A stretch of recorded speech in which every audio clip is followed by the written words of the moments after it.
Tá. Hoje nós estamos recebendo aqui o psiquiatra e psicólogo Augusto Cury. Prazer em tê-lo aqui conosco, doutor Augusto Cury. É uma honra estar com vocês aqui no Diário Brasília. Doutor Augusto Cury, como que aconteceu um ateu convicto como o senhor? De repente, o senhor conheceu Jesus, descobriu quem é Jesus, se tornou um cristão? Bom, eu fui um dos maiores ateus que já pisou nessa terra. Creio que fui mais ateu do que Nietzsche, que escreveu sobre a morte de Deus, e inclusive Marx, que abordou que Deus, a busca por Deus, é o ópio que entorpece a mente humana. É provável que fui mais ateu do que Freud, do que Jean-Paul Sartre e Diderot. Como eu pesquiso uma das áreas que é considerada a última fronteira da ciência, o mundo onde nascem os pensamentos, para mim Deus era fruto do espetáculo das ideias, de um cérebro que não aceitava o seu fim, o seu caos, na solidão de um túmulo. E a teoria que eu desenvolvi como psiquiatra e pesquisador da psicologia, ela estuda o processo de construção de pensamentos e de formação de pensadores. Eu usei essa teoria para analisar como mentes brilhantes romperam o cárcere da inteligência e produziram novas ideias, como Freud, Einstein, Hegel, Kant, Agostinho e assim por diante. E fui até esse homem mais famoso da história, chamado Jesus Cristo.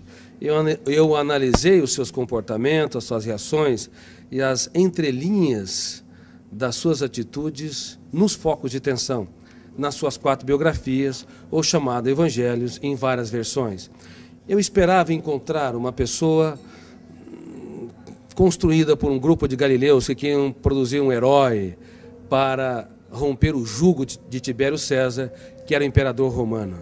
Mas fiquei perplexo, porque percebi que a sua personalidade é tão complexa e tão fascinante que não cabe no imaginário humano.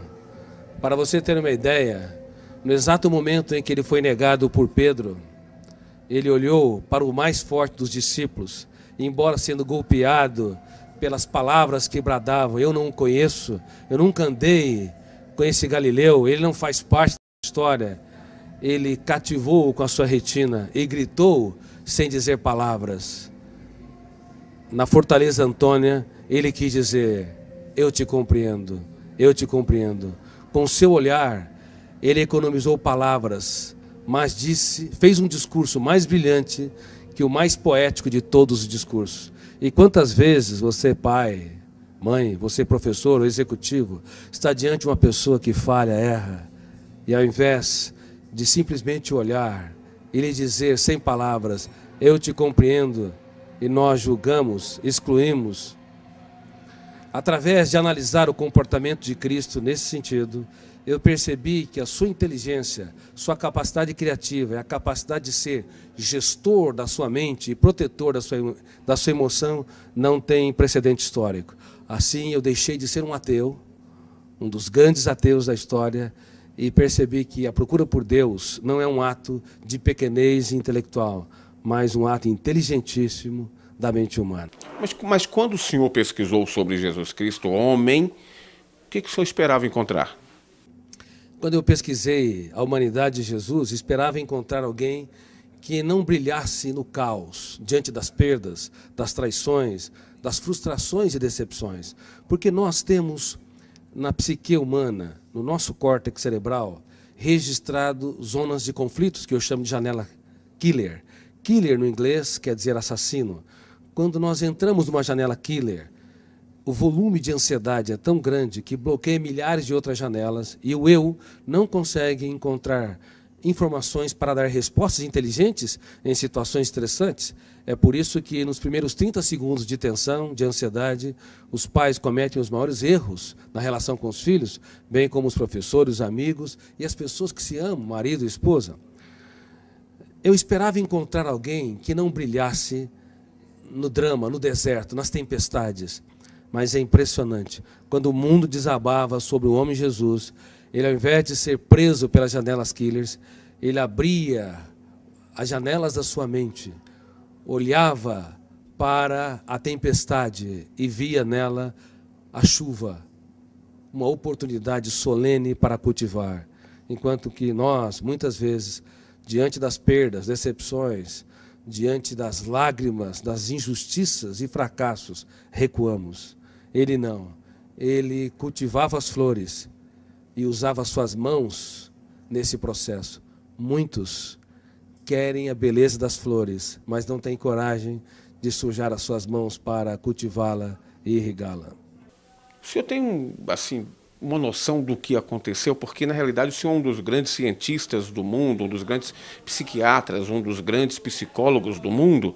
Essa descoberta do senhor pode ser levada até para um campo científico, e eu poderia até dizer aqui que é quase que dizendo aqui que se cientificamente Deus está existindo ou Jesus é Deus. Exatamente. Ao analisar o comportamento de Jesus nas mais diversas situações que ele se encontrou, eu fiquei cônscio que esse homem não cabe no imaginário humano.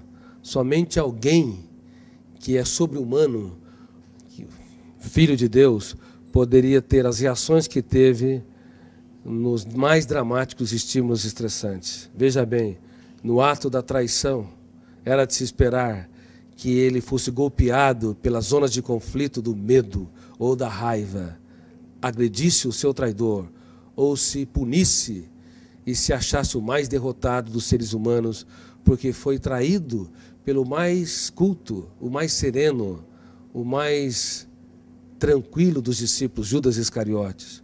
Mas, ao invés de se punir ou punir o outro, ele olhou para o seu traidor e teve a coragem de dizer: amigo, para que vieste? Nunca na história um traidor tratou com tanta...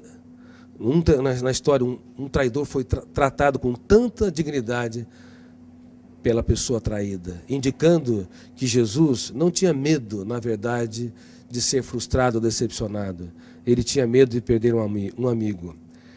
O que nos leva a compreender, do ponto de vista psiquiátrico, psicológico e sociológico, que um grande educador é aquele que aposta tudo que tem naqueles que pouco têm. É aqueles que têm coragem para se fazer pequeno, para tornar os pequenos grandes.